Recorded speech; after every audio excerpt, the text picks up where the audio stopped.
Magandang araw mga kababayan, mga kapwa Pilipino.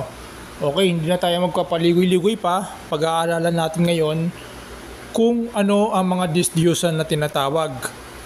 Kung yung bang mga rebulto ng Katoliko, rebulto ni Buddha, rebulto ng mga paganong Romano, rebulto ni Vishnu ng mga Hindu, may tuturing ng mga disdyusan at kung ano-ano pang mga rebulto na sinasamba. Ito ba yung mga disdyusan o hindi? Simulan natin sa Psalms 115 verse 4 to 8. Anyway, kung meron kayong mga ballpen at papel, pwede nyo ilista, or if you do have note or notepad in your gadgets, you can also jot down all the scriptures or all the verses na ating mga babasahin. Okay? So let's start with Psalms 115 4 to 8. Ganito ang ating mababasa. Ang kanilang mga diyos-diyosan ay pilak at ginto, yari ng kamay ng mga tao. Sila'y may mga bibig, ngunit sila'y hindi nangagsasalita. Mga matay mayroon sila, ngunit hindi sila nakakakita. Sila'y may mga tainga, ngunit hindi sila nakakarinig. Mga ilong ang mayroon sila, ngunit hindi sila nakakaamoy. Mayroon silang mga kamay, ngunit hindi sila nakatatangan. Mga paa ay mayroon sila, ngunit hindi sila nangalalakad. Ni nangagsasalita man sila sa kanilang ngalangala. Ang nagsisigawa sa kanila ay magiging gaya nila. Oo, bawat tumitiwala sa kanila. So, napakalinaw dito sa Psalms 115, 4 to 8. Ang salita ng Diyos dito ay dinidescribe niya kung ano ba yung mga itinuturing na Diyos-Diyosan. Ngayon, suriin natin. Huwag kayong magagalit. Katoliko, Hindu, o anumang relihiyon na sumasamba lumulod sa mga rebulto. Huwag kayong magagalit. Tingnan niyo yung mga rebulto nyo. Halimbawa natin rebulto ni Maria ng Katoliko. Meron ba siyang bibig? Hindi nagsasalita? Oo. May mata ba pero hindi nakakakita? Oo. May tenga ba pero hindi nakaririnig? Oo. May ilong pero di nakakaamoy? Oo. May kamay pero di nakakatangan? Oo. Mga paa meron ba pero di nakakalakad? Oo. Ngayon, yung larawan ni Vishnu, yung mga Diyos-Diyosan ng mga Buddhist, si Buddha, mayroon ba yung mga kagaya nito na inilalarawan sa Salmo 115:4 to 8? Meron. So, Diyos-Diyosan po. Inilalarawan dito, ipinapakita ng Diyos kung ano yung Diyos-Diyosan. Kaya ang linaw sasabi sa verse 8, ang nagsisigawa sa kanila ay magiging gaya nila. Oo, bawat tumitiwala sa kanila. So, if titingnan nyo mabuti, magiging gaya nila. So, magiging gaya nila tayo na parang may mata nga tayo pero di nakakakita. Di ba? It only means that we do have eyes but we cannot see. So, if titignan niyo yung perspective nito sa spiritual perspective, parang nabulag na tayo. Ito na nga yung salita ng Diyos, ang linaw-linaw, nasa talata na, nasa Biblia na, hindi pa natin maunawaan at kumbaga, against pa tayo dito. Di ba? Ito na nga yun, diniscribe na nga yung Diyos, Psalms 115:4 to 8. Yung rebulto ni Jesus Christ, Nazareno, for example, may mata, bibig, etc. etc. Ito nga yun din, di ba? Ito nga rin yun. Kaya sabi din sa Habakkuk chapter 2:18, ganito ang mababasa natin. Anong napapakinabang ng larawang inanyuan na yaoy, inanyuan ng manggagawa ni yaon, ng binubong larawan na takapagturo ng mga kasinungalingan, na tinitiwalaan ng nag-aanyo sa kanya na gumagawa ng mga piping Diyos-Diyusan. Piping Diyos-Diyusan, sabi sa Habakkuk 2:18. Sang-ayon dun sa sinasabi sa Psalms 115 verse 5, na sila'y may mga bibig, ngunit hindi nagsasalita. At ito'y mga takapagturo ng kasinungalingan. Hindi literal na yung rebulto ang magtuturo, Sino ba nagtuturo sa simbahan ng Katoliko? Mga pare, hindi ba? Kaya yung mga sumasamba sa larawang inanyuan kagaya niyan, ang ituturo niyan ay kasinungalingan, sabi sa Habakuk 2:18. Sila yung mga piping Diyos-Diyusan na tinitiwalaan ng nag-aanyo sa kanila. Okay? So, ilisda niyo ang dalawang talata sa Biblia, Psalms 115 verse 4 to 8, Habakuk 2:18. Okay? So, sa Jeremias chapter 10 verse 5, ganito ang ating mababasa. Sila'y gaya ng puno ng palma na binilog at hindi nagsasalita. Kinakailangang pasanin sapagkat hindi makalakad. Huwag ninyong katakutan ng mga yaon sapagkat hindi makakagawa ng kasamaan ni wala ring magagawang kabutihan. So, Jeremias 10:5 pinapakita dito, if susimulan nyo sa verse 1, ito ay tumutukoy din sa mga Diyos-Diyosan, mga larawang inanyuan. Yung Nazareno, yung mga rebulto ni Maria, pinapasan, di ba, di nga sila makalakad? Di ba? Nakakagawa ba yun ng kasamaan? Nakakagawa ba yun ng mabuti? Hindi rin. So, larawang inanyuan, Diyos-Diyosan po talaga yan. Kaya nga, pinagpuprosesyon nyo, pinapasan nyo eh. Di ba? Nakapatong pa sa mga, sa ano yan eh, nakapatong sa parang float. Tapos ipagpuprosesyon. So, kasi hindi nakakalakad. Sabi ka sa Psalms, may mga paa, pero di nakakalakad. Kaya sabi sa Jeremias 10:5, sila'y kailangan pasanin. Okay? So, punta tayo sa 2 Korinto chapter 6, verse 16 to 17. At anong pakikipag-isa mayroon ng templo ng Diyos sa mga Diyos-Diyusan? Sapagkat tayo'y templo ng Diyos na buhay, gaya ng sabi ng Diyos, mananahan ako sa kanila at lalakad ako sa kanila at ako'y magiging kanilang Diyos at sila'y magiging aking bayan. Kaya nga magsialis kayo sa kanila at magsihiwalay kayo, sabi ng Panginoon, at huwag kayong magsihipon ng mga bagay na marumi at kayo'y aking tatanggapin. Bagay na marumi pala yan mga Diyos-Diyosan na hinihipuan nyo nga yan, di ba? Pinapunasan nyo ng panyo, hinahalikan, tapos hawak-hawakan, tapos magsa-sign of the cross kayo, magsiilis kayo dyan, magsihiwalay kayo, sabi ng salita ng Diyos. At kayo'y aking tatanggapin. Sabi sa 2 Korinto 6:16, 17. Tututulan mo ba ito ngayon? So lalabas, tutol ka sa salita ng Diyos, tutol ka sa Panginoong Hesukristo. Sabi sa Marcos 9:40, sapagkat ang hindi laban sa atin ay sumasa atin. So pag hindi ka laban sa salita ng Diyos, sumasa kanya ka. Kung lalabanan mo to, hindi ka pala sumasa kanya. Sabi sa Roma 1:25. So anong sabi sa Roma 1:25? Basahin natin ang sinasabi sa Roma 1:25. Okay? So sapagkat pinalitan nila ang katotohanan ng Diyos ng kasinungalingan at sila'y nagsisamba at nangaglingkod sa nilalang kaysa lumalang na siyang pinupuri magpakailanman siya nawa. So sa English po, yung nilalang dyan ay creature, and yung lumalang is creator. Ngayon, tanongin natin ang mga sarili natin. Yung bang mga rebulto ng mga ni Jupiter, ni Sol Invictus, ni Saturn, rebulto ni Maria, rebulto ni Vishnu, rebulto ni Buddha, rebulto ni Saint Peter, rebulto ng kung ano-anong rebulto ng mga relihiyong na sumasamba sa mga rebulto, creature ba yon o creator?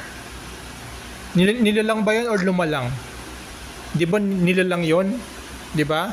Si Maria mismo, yung tao na Maria, yung kinasangkapan ng Diyos Ama para magkatawang tao yung kanyang anak ng Panginoong Jesucristo, yung tao mismo na yun na Maria. Creature ba yon o creator? Creature. Nilalang. Yung rebulto ni Maria, creature ba yun o creator? Creature, nilalang. Diba? So, ano sabi sa Romans 1:25? Kasinungalingan ang magsisamba at maglingkod kayo dyan na nilalang. Saan tayo dapat sumamba? Di saya lumalang sa creator. Diba? So, wag po kayong magagalit. Wag po kayong magagalit. Ito po'y nasa Biblia, salita po to ng Diyos. Walang personalan dito. Ito po yung nasa Biblia talaga. Salita po to ng Diyos. So, ano sabi sa Jeremias 3:9? At nangyari sa walang kabuluhan niyang pagsamba sa Diyos-Diyusan na ang lupain ay nadumhan at siya ay sumamba sa pamamagitan ng bato at ng mga kahoy. Nadumihan yung lupain sa pagsamba ng Diyos-Diyusan na mga bato at mga kahoy, sabi sa Jeremias 3:9. Sa katunayan, mga kababayan, hindi lang bato at kahoy gawa yan eh. Meron pa ngayon sa panahon natin, gawa sa styrofoam, gawa sa plastic, gawa sa fiberglass, gawa sa silver, bronze, iron, copper. Meron pa yung gold-plated eh. Meron pa yung gold-plated na mga rebulto. Kaya nga sabi sa mga gawa 17:29, basahin natin mga gawa 17:29. Yamang tayo'y nga'y lahi ng Diyos ay hindi marapat nating isipin na ang pagka-Diyos ay katulad ng ginto o ng pilak o ng bato na inukit ng kabihasnan at katalinuhan ng tao. Ano po ba yung mga rebulto? Ni Sol Invictus, ni Jupiter, ni Saturn, ni ni Aries. May rebulto pa si Aries rebulto ni Maria, rebulto ni Saint Peter, rebulto ni Jesus Christ o Santo Niño. Di ba inukit po yan ng katalinuhan at kabihasan ng tao? Hindi po ba? Leviticus 26:1, basahin natin. Huwag kayong gagawa para sa inyo ng mga Diyos-Diyusan ni magtatayo kayo ng larawang inanyuan o haligi. Ni huwag kayong maglalagay ng batong inanyuan sa inyong lupain upang inyong yukuran yaon. Sapagkat ako ang Panginoon ninyong Diyos. Ano ba ginagawa ng Katoliko? Ano ba ginagawa ng mga Hindu? Ano ba ginagawa ng mga paganong Diyos-Diyosan ng mga Romano? Di ba? Lumuluhod sila, lumuyuko, lumuluhod, sumasamba, nag-aalay ng offering, nag-aalay ng bulaklak, pinagtitikan ng kandila, pinagproposisyon, pinagpapiesta, etc. Leviticus 26:1, bawal. Nasa 10 Commandments din to. Exodus 20:3-5. Huwag kang magkakaroon ng ibang mga Diyos sa harap ko. Huwag kang gagawa para sa iyo ng larawang inanyuan o ng kawangis man ng anumang anyong nasa itaas ng langit o nasa ibaba sa lupa o nasa tubig sa ilalim ng lupa. Huwag mong yuyukuran sila o paglilingkuran man sila, sapagkat akong Panginoon mong Diyos ay Diyos na mapanibughuin na aking dinadalaw ang katapalasanan ng mga magulang sa mga anak hanggang sa 3 at 4 na sali ng lahi ng mga napupuot sa akin. Larawang inanyuan ba yung rebulto ng mga Katoliko? Oo, hindi. Oo. Pinaglilingkuran nyo ba? Niyuyukuran? Oo. Sinasamba nyo nga talaga yan. Wag nang magpa isip ng mamaya hihimayin natin yung mga dahilan nyo. Binibihisan nyo pa yan, nililinisan, inaalayan ng bulaklak, inaalayan ng kandila, inaalayan ng pagkain, dinadasalan, pinagproposisyon, pinagpipiesta, sinasamba. Di nga na pagluhod at paglingkod, ginagawa nyo higit-higit pa eh. Imagine, ipagpiesta yan ang layo-layo ng lalakarin, andarin nung carousel para ipagprosesyon yan. Minsan dun sa buong barangay, kapag pista ni San Francisco, pati tao, pagkipista nyo, ginagawa yung mga santong tao, ginagawa nyo ng rebulto eh. Bawal nga yan, sa 10 Commandments yan, Ayan, Exodo 20:3-5. Huwag na kasing tigilan na yung kagaguhan na yan. Kagaguhan talaga yan. Ayaw nyo kasi sa salita ng Diyos eh. Nasa Biblia, ayaw nyo basahin ng Biblia eh. Ayaw nyo kasi sa Biblia. So, tignan natin yung mga dahilan. Ang pinaka-favorite na dahilan ng mga Katoliko, kasi daw si Moises, inutusan ng Diyos na kerubin, gumawa ng kerubin. Sino ba inutusan? Para sa tao ba yan? Sa sangkatauhan ba yan? O para kay Moises? At para sa yung kerubin? Nasa Exodus 25 to eh. Ngayon yung kerubin na yan, yan po ay nagsisilbing parang dekorasyon na inihahanda para sa Kaban ng Tipan or para sa paghahanda sa Kaban ng Tipan. Wala po kayo diyang mababasa kahit na isang talata na si Moises lumuhod diyan, sumamba, naglingkod, nagtiwala. Wala pong ganun. Wala po kayong mababasa na inalayan ng bulaklak, inalayan ng kandila, pinagpanalingan ni Moises yung kerubin.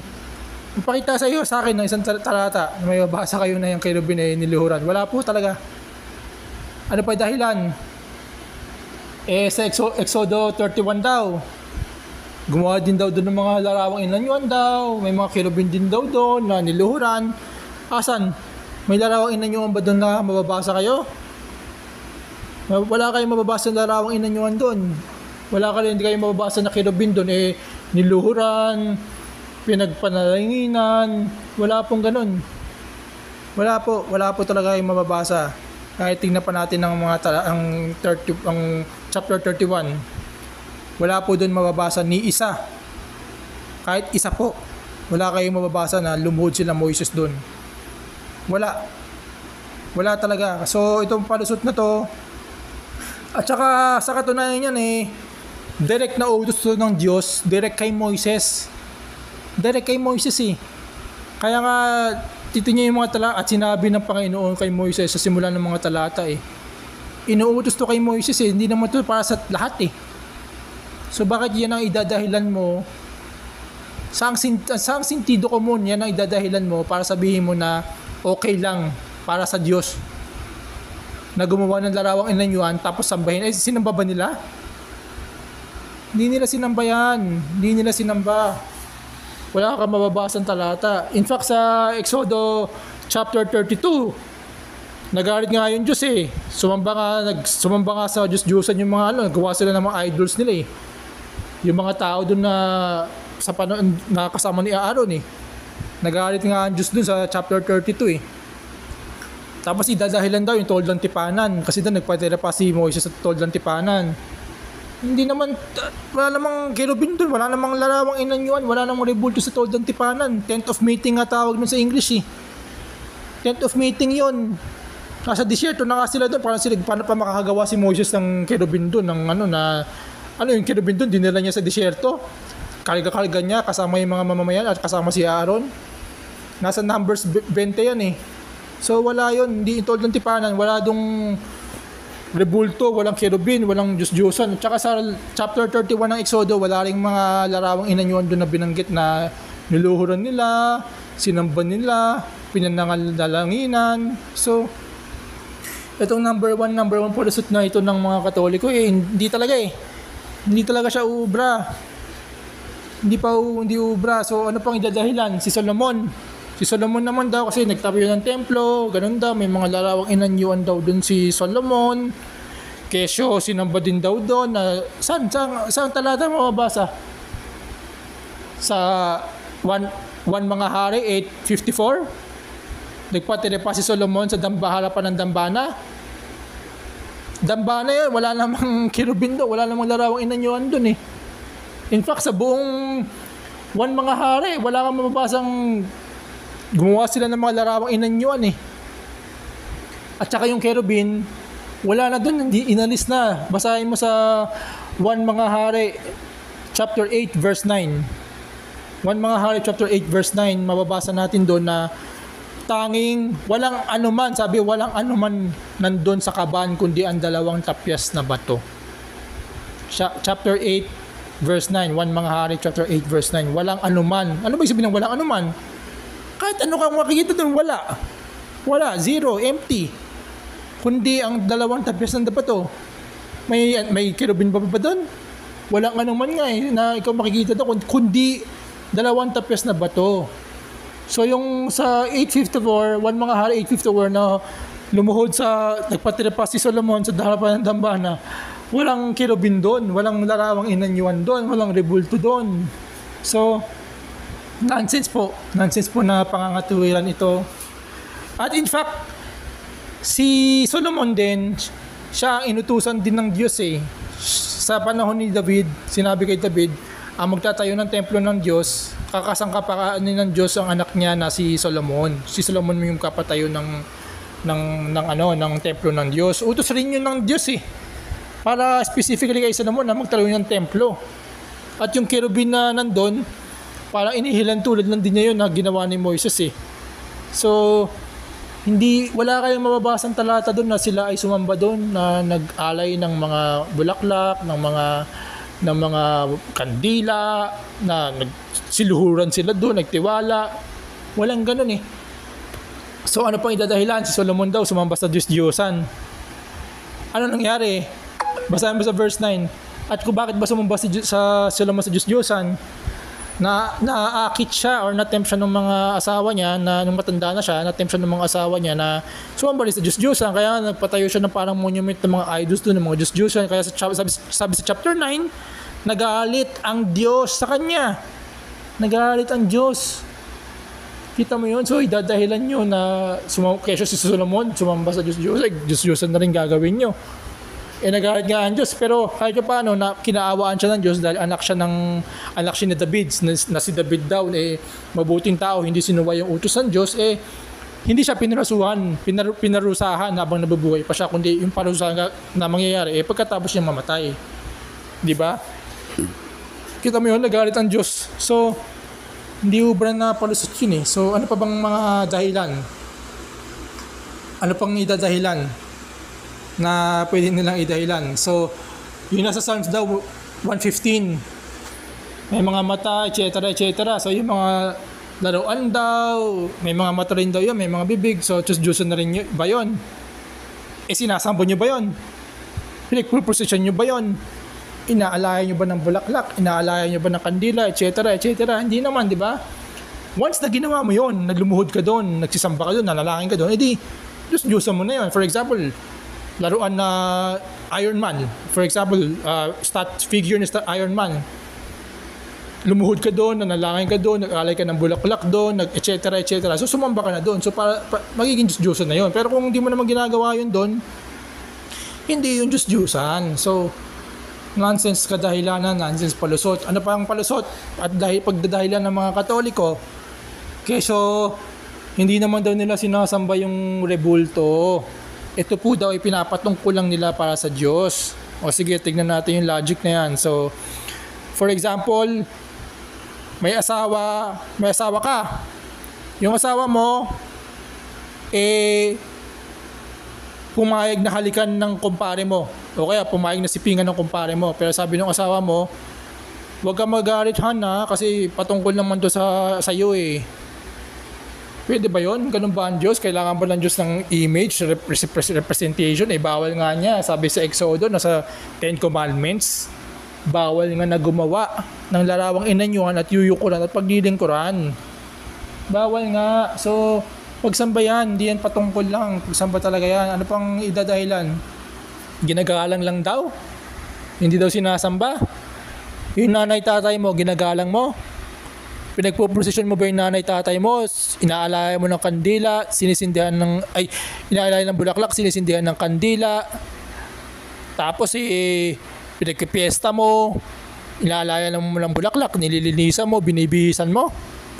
Lumuluhod ka doon sa nanay-tatay mo, tapos mananalangin ka sa nanay-tatay mo. Hindi. So hindi yung paggalang, pagsambaya nga yan talaga, wag nang magpalusot sa kagaguhan. Matagal na kayong pinagluloko ng simbahang Katoliko na nakarating sa atin dito during Spanish Inquisition kaya nagkandaloko-loko na Ang linaw-linaw ng mga talata pagsamba talaga yan. Huwag nang magpadahilan. So in fact, sa 1 Pedro 4:3, kasuklam-suklam sa Diyos yan. Basahin natin. 1 Pedro 4:3. Sapagkat sukat na ang nakaraang panahon upang gawin ang hangad ng mga hintil at lumakad sa kalibugan, sa mga masasamang pita, sa mga paglalasing, sa mga kalayawan at sa mga kayamuan at sa kasuklam-suklam na pagsamba sa Diyos-Diyusan. Kasuklam-suklam yan na pagsamba sa Diyos-Diyusan. 1 Pedro 4:3. Ano nga rin yung Diyos-Diyusan? Dinescribe sa Psalms, di ba? May mga mata, di makakita, bibig, di makasalita. Kagaya nga din yun ng mga Diyos-Diyusan ng mga paganong Romano. Kagaya din yan sa mga Diyos-Diyusan, mga rebulto nga yan. Huwag nyo idahilan na yung mga Diyos-Diyusan yung mga paganong Romano lang. Yung sa inyo, hindi. May mga mata nga yan, hindi makakita. May mga bibig, hindi makasalita. Paa, di makalakad. May kamay, di makatangan. May ilong, di makaamoy. May tenga, di makarinig. Sabi sa Psalms. Yun nga din ho yun, mga kaibabayan. Iisa lang din yun. Pareho lang din yun. Ano pang pwedeng idahilan? Nasa paningin lang daw ng tao kung ituturing mong Diyos yun, kaya doon daw lang magiging Diyos-Diyusan. Yun ba yung dadahilan nyo? Ako ba nagtuturing doon? Tao ba nagtuturing? Salita ng Diyos nagtuturing doon. Sabi sa Psalms 115, 4-8 At saka Exodus 20, 3 hanggang 5 Salita ng Diyos ang nagtutukoy doon na Diyos-Diyusan yun, mga larawang inanyuan, niluluhuran nyo, sinasamba nyo, pinagpapanalangin nyo. Bawal talaga. Bawal Ano pang idadahilan? Ano pa idadahilan ng mga Katoliko? Basa tayo sa 1 Corinto 6:9-10. Hindi nyo ba alam na hindi magmamana ng kaharian ng Diyos ang masasama? Huwag kayong palilinlang sapagkat kailan may hindi magmamana ng kaharian ng Diyos ang mga immoral, sumasamba sa Diyos-Diyusan, mga ngaluniya, nakikipagrelasyon sa kapwa lalaki o babae, magnanakaw, sakim, lasenggo, papanlait at mandarambong. Hindi pala magmamana ng kaharian ng Diyos ang mga sumasamba sa Diyos-Diyusan Sabi sa 1 Corinto 6:9-10. 1:4-23-24. Tapwat dumarating ang oras at ngayon nga nasasambahin ng mga tunay na mananamba ang Ama sa Espiritu at katotohanan, sapagkat hinahanap ng Ama ang mga gayon na maging mananamba sa Kanya. Sa Espiritu at katotohanan pala tayo magsisisamba, hindi sa rebulto tayo haharap tas papalusot natin patungkol. Bawal nga ng Diyos na gumawa ng larawang inanyuan at yuyukuran mo, sabi sa Exodo na nasa 10 Commandments. At dinescribe na rin kung ano yung Diyos-Diyusan, sasabi sa Psalms. Bawal po talaga, mga kababayan. Bawal po. Bawal po talaga. At wala kayong mababasa na si Solomon, si Moises, sumamba sa mga Diyos-Diyusan at yung kerubin doon ng mga ginawa nila, sinamba nila doon. Si Solomon, sumamba sa Diyos-Diyusan kasi nga nakakit siya. Once again, inakit siya ng mga asawa niya. Pero nagalit nga ang Diyos sa kanya. Pero yung mga kerubin na ginawa niya doon sa templo ng Diyos, hindi niya sinamba yun. Hindi siya lumuhod doon. Hindi siya nanalangin doon. Ganon din si Moises.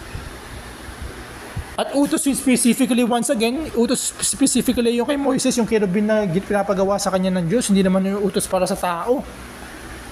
Bakit yung inaangkin yun? Ang linaw-linaw, utos para kay Moises. Hindi naman para sa okay sana kung sinabi commandment para sa sambayanan ng Diyos, gumawa kayo ng kerubin. Okay sana kung gano'n, wala naman kayong mababasang gano'n para kay Moses nga yun na utos.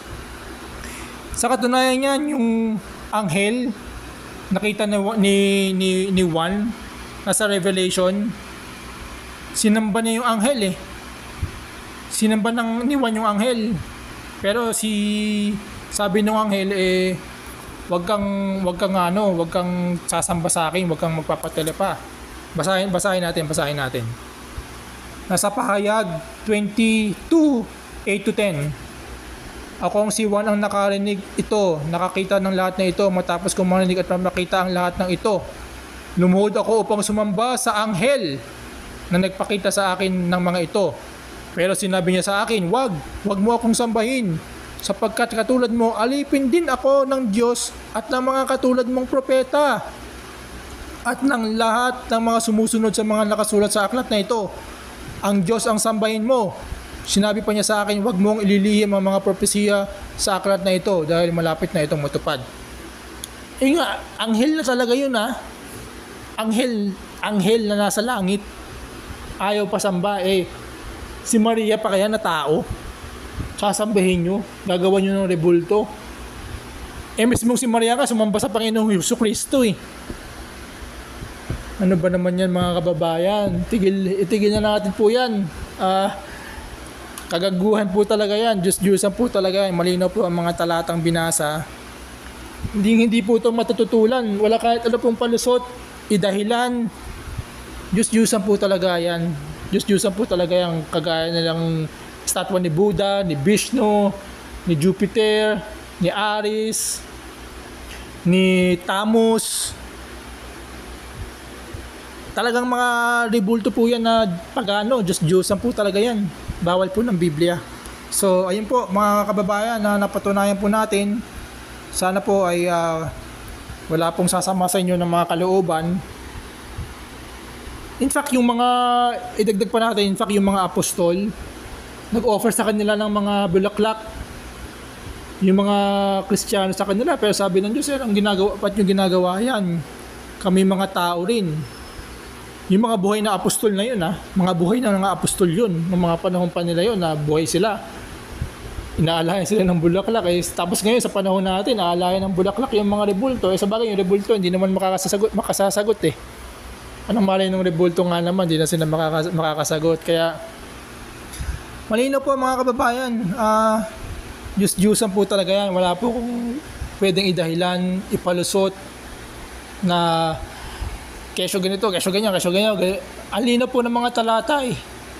Hindi po pwedeng matutulan. At hindi po itong mga talata, ito sa Biblia, hindi ito mga hiwaga. Kasi meron sa Biblia na itatago sa hiwaga. Ito po mga talatang binasa natin eh, hindi po ito hiwaga. Kahit grade 6, kaya intindihin to. Kahit grade 6, kaya maunawaan ng mga talata. Kahit grade 6 po, kayang unawaan ng talata. Sabi nga ulit sa Psalms 1:15 to 4-8, ang kanilang mga Diyos-Diyosan ay pilak at ginto, yari ng mga kamay ng mga tao. Mga bibig, hindi makasalita, mga mata, hindi makakita, etc. Yari ng mga kamay ng tao. Ano bang yari yung mga rebulto ng Katoliko, rebulto ng mga Buddhist, rebulto ng mga paganong Romano? Yari ng mga kamay ng mga tao yun, di ba? Yari ng robot? Sino ba gumawa sa robot? Tao din. Minsan sino ba nagko-control? Kung yari ng robot, sino ba nagko-control sa robot? Tao rin. So, wala talagang may dadahilan. Napakalinaw po ng mga talata na dinescribe from Old to New Testament. Diyos-Diyosan po talaga. Sana po wala pong personalan. Sana po aralan po, basahin niyo po sa Biblia niyo kahit yung mga pinagsasabi ko, huwag niyo pakinggan. Kayo na lang po magbasa ng mga talata. Kahit yung mga talata na lang po ang basahin niyo mismo sa sarili niyo. At pag nilay-nilayan niyo po, Psalms 115, 4-8, may mata, di makakita, bibig, di makasalita, tenga, di makarinig, ilong, di makaamoy, may kamay, di makatangan, may paa, di makalakad, hindi makapagsalita sa ngala-ngala. Yung mga rebulto nyo, tignan nyo, mga Katoliko, di ba? Nag-fit sa description talaga eh. Di ba? So, hindi na po pwedeng matutulan talaga. Gising na po kayo sa katotohanan. Sa Diyos po tayo maniwala sa salita ng Diyos kasi bawal po nagsisigit sa So, let's just nakasulat. be biblical. Bawal Let's po. just focus 100% all of our attention to the scriptures because that is exactly the word of God. Okay? So, hindi tayo dapat magsisihigit sa nakasulat. So, I do apologize if I have offended anyone or anything. It is not my intention. My intention is to just speak directly to what God says, and those are exactly written in the scriptures, which is the Bible. So dapat 100% lang tayo nakafocus sa salita ng Diyos na mismo nandun sa Biblia. So hanggang doon lang mga kababayan, mga kaibigan, sana walang samahan ng loob. At kung kaya niyong tutulan, di tumutol po kayo, God bless. Bye-bye.